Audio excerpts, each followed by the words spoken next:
Okay, so the fun begins. Tank has been drained. See, there's a little bit of leftover gravel and soil in there, but I'm not going to bother with it. I put the frosted background on it, which I will probably light with either an orange, yellow, or blue, maybe even a combination of all three. Who knows? Might try to do the sunset thing from behind, and you won't be able to see any of the cables once I get the backing that'll come off to reflect the lighting through the frosting. But this is where we start. First thing in, this is the new stuff that I'm going to try out. I've talked to some local people on this stuff, and it's supposed to be real good, and it is truly organic, so there is no man-made materials put in or added in with this. And that's going to be the base instead of the Miracle-Gro organic potting soil. This is going to be the base this time around. And we're also going to mix it up a little on top. But yeah, that's it for right now. I'm going to add this in, and we'll pick up once this is added to the tank. Okay. Now, this was a 5-pound bag of the earthworm castings, which is like really, really high grade topsoil. If you're from the north, you guys know what this stuff is. If you're from the south, well, unless you bought it at a specialty place, you probably have never seen it in nature around here, because all we got is clay. But this is some real good stuff. And I think at this point I'm going to stick with just a 5-pound bag in here.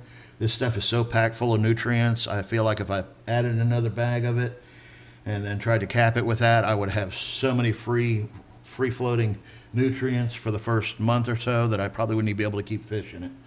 So I think I'm going to stop at 1 bag. I think that's going to be more than enough. With the Miracle-Gro organic soil, which probably wasn't about half as potent as this stuff is, I added a lot more. But then again, I also had this with that combination tank up for almost 6 years, and it was still going strong. So being that I probably won't be in this apartment for more than a year or two, I think this is going to be more than enough to supply the plants with everything they need.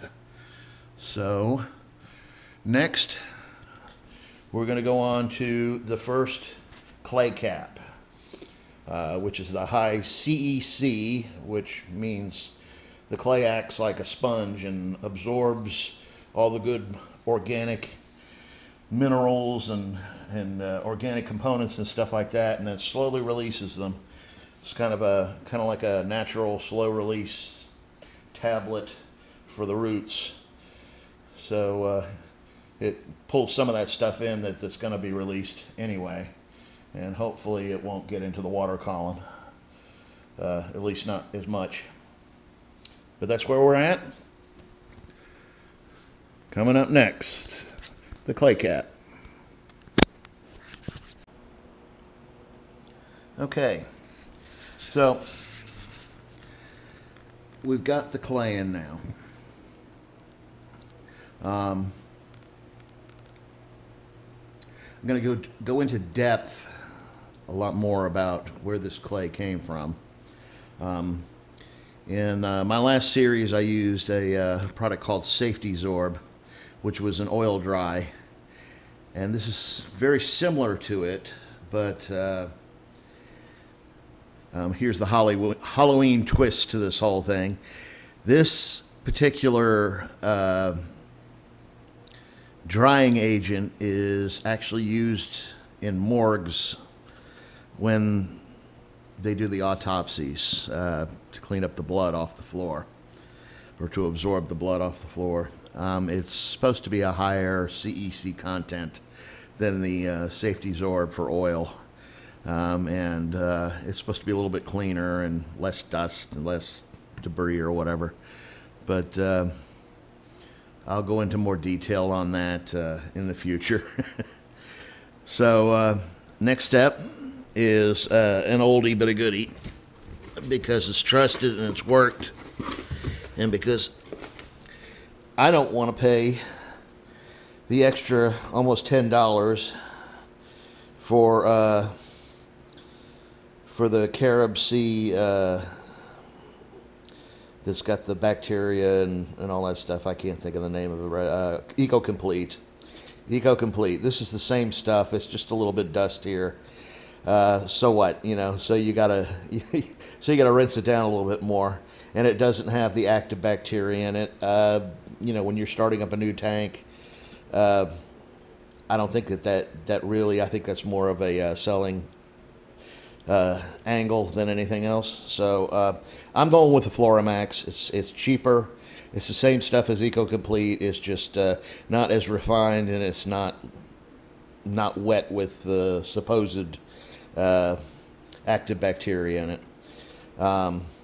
As I've said, I've used it in a couple of tanks in the past, notably the last version of this, the 55, and it has worked flawlessly for me. So you know, if it's not broke, don't fix it. This is one I just couldn't pass. You know, you got to save the money wherever you can, and this stuff actually worked out cheaper than buying the safety Zorb. I got it through some connections. Can't give you the exact name of it, but I will, as I said, I will go into more detail on its background in the future. So right now we have about a half an inch of the worm castings as the base for the nutrients, and we have maybe a quarter an inch of the clay. I'm going a little bit thicker with it this time because I want it to act more as a barrier between the dirt and the Floramax. So I'm going to add the Floramax, and we'll go from there. So I'll see you back here in just a minute. Okay, so here we are at the final stage. We've got the Floramax in there. It is sloped towards the back per standard aquarium setups. You want a little bit higher in the back than in the front. I've got a spill bag in there so that when I add the water it doesn't disrupt the substrate too much. And yeah, we are at that stage now. Time to put some water in this bad boy and start to get our plants on.